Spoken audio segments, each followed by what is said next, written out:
Darwin. Le CSS3 nous permet d'agir de manière beaucoup plus simple sur les différents blocs qu'on aurait créés sur notre page HTML. Pour cela, le CSS3 inclut toutes sortes de transformations, que ce soit effectuer une rotation du bloc, un redimensionnement ou encore un déplacement. C'est donc ce que nous allons aborder tout au long de cette formation. Donc j'ai actuellement cette page qui est créée. Donc sur cette page on retrouve un titre H1 classique avec un paragraphe sur lequel j'ai appliqué une bordure et une largeur. Donc vous voyez si je regarde le code, j'ai juste une bordure, une largeur pour l'instant qui est appliquée. Donc, première chose que je vais pouvoir faire au niveau de la transformation, donc avant même de commencer une transformation, ça va être de choisir le point d'origine, à partir de quel point je vais faire la transformation, que ce soit une rotation, un déplacement, etc.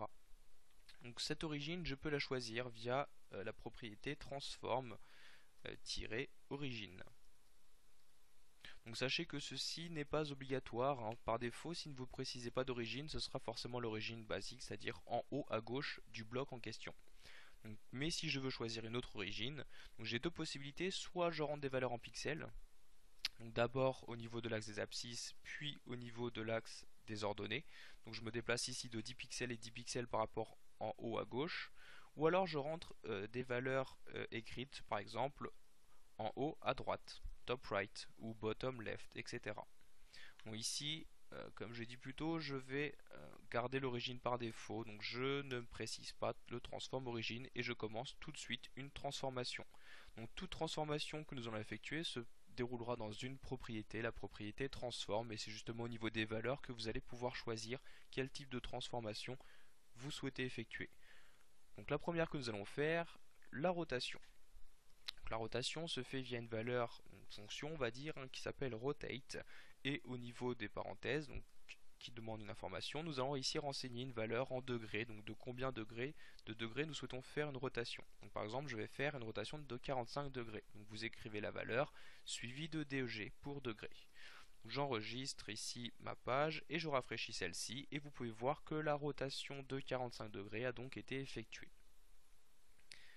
Donc une rotation avec le rotate. Deuxième transformation disponible, le redimensionnement. Avec le scale, vous allez pouvoir choisir de redimensionner rapidement, on va dire, un certain bloc, donc, tout en gardant la proportionnalité. C'est-à-dire que si le bloc, par exemple, on choisit de l'afficher 2 fois plus grand, ce qu'il y a à l'intérieur sera également 2 fois plus grand. Donc, si je garde mon exemple, 2 fois plus grand, donc on fait un scale de 2. J'enregistre, je rafraîchis, et là vous pouvez voir donc la rotation a bien évidemment été annulée parce que je l'ai bien supprimé, mais au niveau du redimensionnement, j'ai bien la largeur ainsi que la hauteur qui a été redimensionnée. Donc par défaut, quand vous mettez qu'une seule valeur, la largeur et la hauteur subissent la modification. Si vous précisez deux valeurs, donc une valeur ici, une virgule et une autre, par exemple 2,1, dans ce cas-là, donc il n'y aura que la largeur qui sera redimensionné, donc qui sera multiplié par 2. En l'occurrence, la hauteur, vu que j'ai mis 1, ne va pas être touchée parce que je la multiplie par 1, donc ça ne change pas. Nous allons vérifier ça tout de suite. Si je rafraîchis, on voit bien que la largeur est restée la même. En revanche, la hauteur a bien diminué pour retrouver son hauteur classique.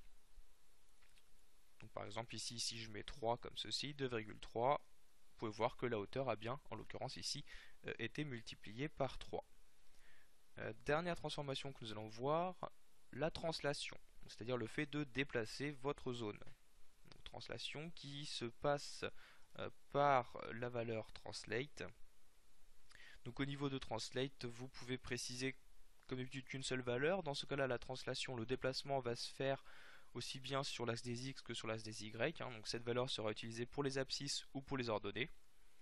Si je précise de valeur, donc par exemple 20 pixels et je mets 10 pixels, donc les 20 pixels seront utilisés pour le déplacement sur l'horizontalité, donc décalage vers la droite.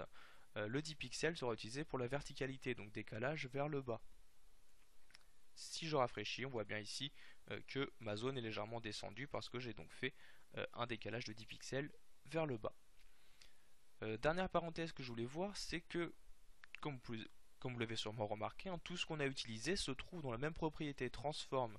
Qu'est-ce qui se passe si je veux faire, par exemple, un déplacement ici, donc le translate, et en même temps une rotation, et bien tout simplement vous faites un espace entre ces différentes fonctions. Donc je commence par faire une translation, puis je fais une rotation avec le rotate que nous avons prévu précédemment, une petite rotation de 10 degrés par exemple. Donc vous n'avez juste qu'à séparer ici ces différents éléments par un espace, hein. Tout se trouve toujours dans la propriété transform. Donc là je fais un déplacement et une rotation en même temps de ma zone. J'enregistre, je rafraîchis et vous pouvez voir donc le déplacement est resté le même, mais il y a en plus bien la rotation qui est effectuée sur l'ensemble de mon bloc. Voilà, vous connaissez maintenant les différentes transformations qui ont été implémentées en même temps que le CSS3.